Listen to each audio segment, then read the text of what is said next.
It's a Big Blue nightmare for Big Blue Nation. But first, we had an MVP discussion earlier this morning. Jay has LeBron in the 1 spot, Embiid in the 2 spot. They met last night. Coach, what are your thoughts? Hey, Zoo, why are you poking the bear? I mean, they lost 1 game. I mean, you like poking the bear. You don't want a grumpy Keyshawn. I mean, a grumpy Keyshawn. It might be good radio. I don't know, but I mean, you'd much rather have a happy Keyshawn. True. True. 1 game, Keyshawn. I mean, it's no big thing. Don't worry about it. You know, they're on the road. I mean, 10 games. I mean, it's all good. I like it, though, Zoo. I like it. I like the idea, actually, that you're poking the bear. Good move.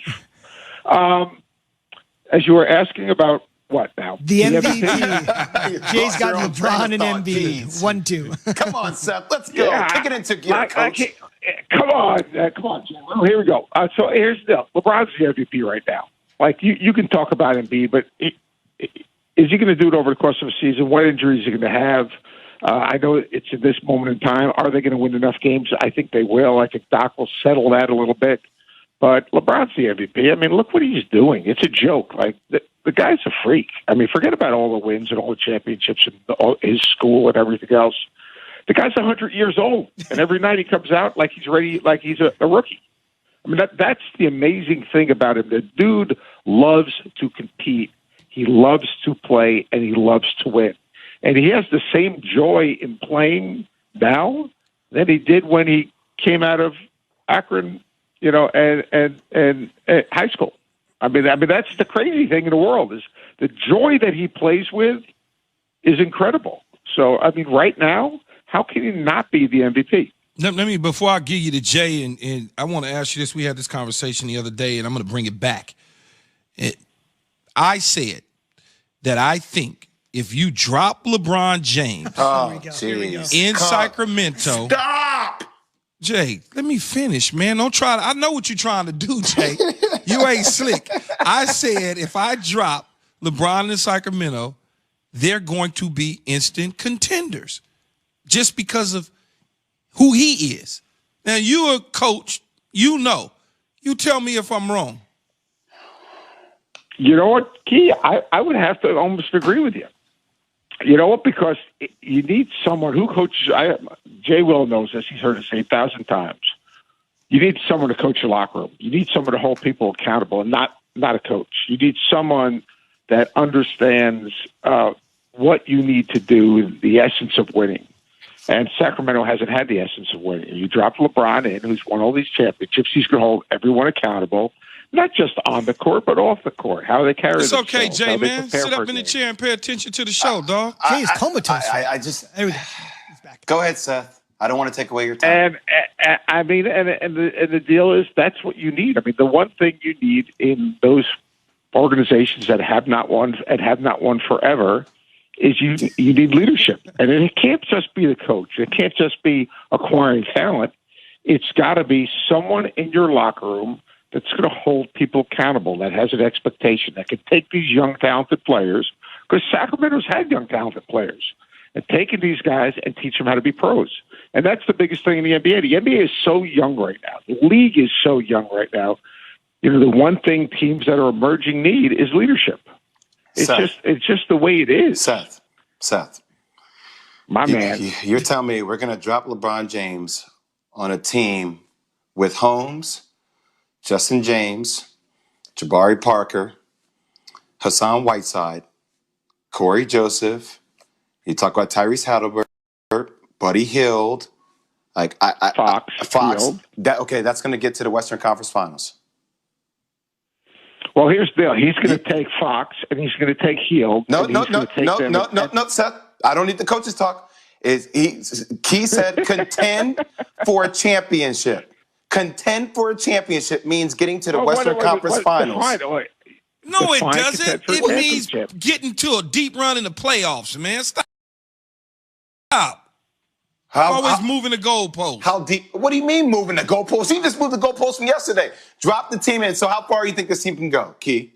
Seth, how far do you think that team currently constructed but with LeBron James? I think it would have a shot at getting to the Western Conference Finals. It would have a shot. Let me ask you this. Oh, my goodness. All right? Oh, my goodness. Who's really playing well in the Western Conference? Utah? They won 10 all right, straight. All right, Utah. Donovan Mitchell, Denver. Michael Porter Jr. just came back. Denver's playing better. Nikola Jokic is an MVP conversation. Oh, I can go through all the teams that are playing way better than the Sacramento Kings. Wait a second. Key, why would you do this to me? I don't want to hijack Seth in this whole thing. Why would you do this to me right now? I'm going to hijack you back. I'm going to say that I agree with Utah right now. I think that Utah's playing well. I think Porter coming back. The Clippers? Denver is important. The Clippers are playing well, but here's the deal. Like, if you have Hield playing and making shots, all right, if you have LeBron and you have Fox, you're not telling me those three guys, all right, you can figure out a way, maybe make a trade, but you can figure out a way to get pieces. Do you understand? Wait a second. You understand the team that LeBron won with in Cleveland? Oh, you mean with Kyrie and Kevin Love? 2 All-Stars? Wait a second. Yeah, Kyrie. You don't think Fox is an All-Star? No, I'm just saying. But are you putting Fox on the same level as Kyrie Irving, who made the Game 7 winning shot in the NBA Finals? Are we putting De'Aaron Fox and Kyrie on the same plate? We'll get to Kyrie in a second because it's great that Kyrie shows up, and that's great. It just depends on how long he will show up.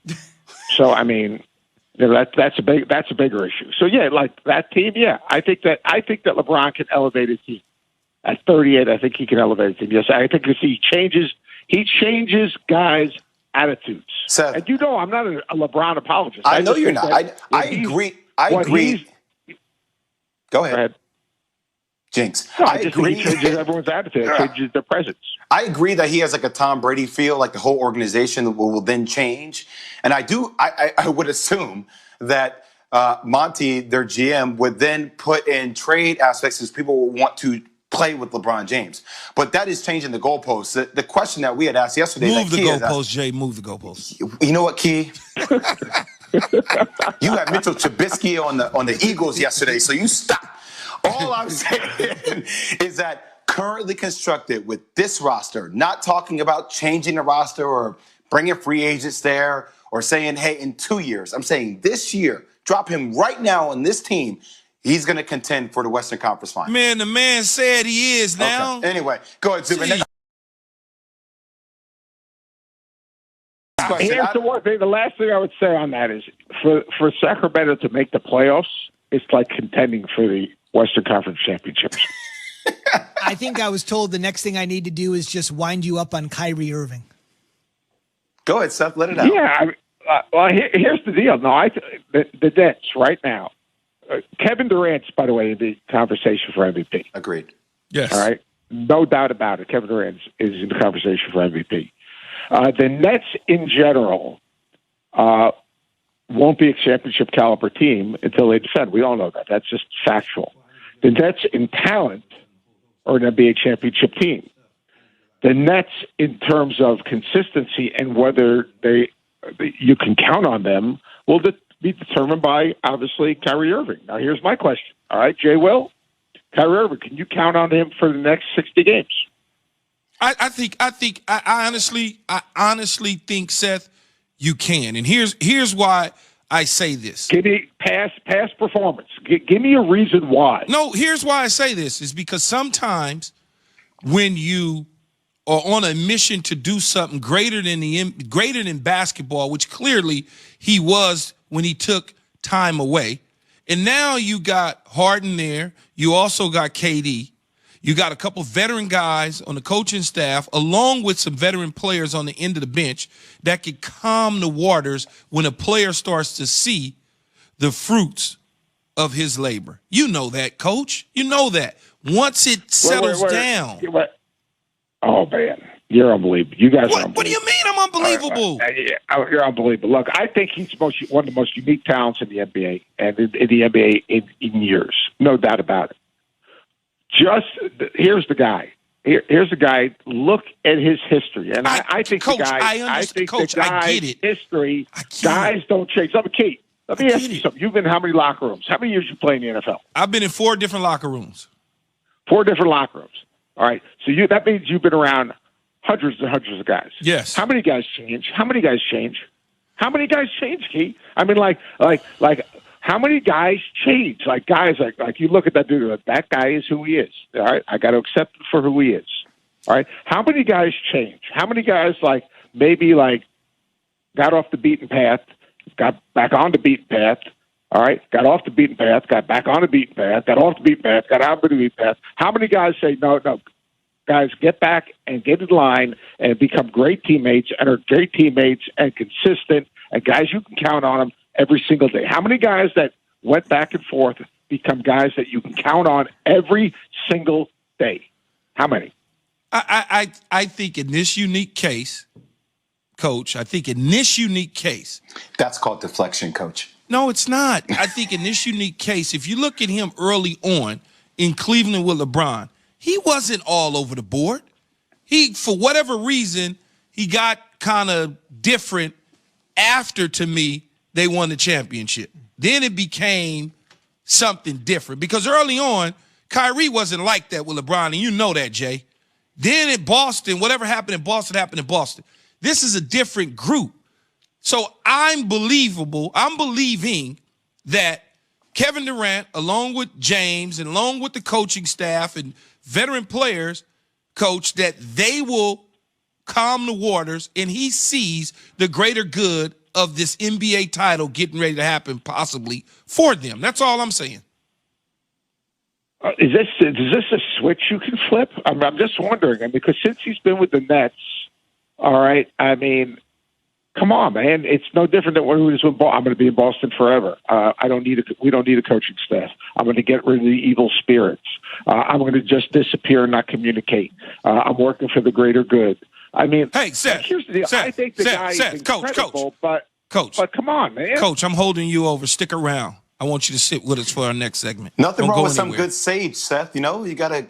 Don't go nowhere, Coach. Exercise the demons, Seth. Don't go anywhere, Coach. We got to get to break, but don't go anywhere. Yeah. Sit right there. Coach, can you hang tight for a minute? Yeah, of course. Yeah, He's with us. Okay, I wanted to ask you about Kentucky. Key's got a couple of questions, and Ode to Boston will burn some incense as we do this SportsCenter update. 10 seconds to go. Lakers lead by 1. LeBron guards Curry. Out top Harris with 5. Harris drives on Caruso. Hangs, fires, shoots, and makes it with 2.4 to go. The Lakers don't have timeout. Sixers lead by 1. Caruso looking to inbound. Inbound, it goes to Davis. Davis dribbling with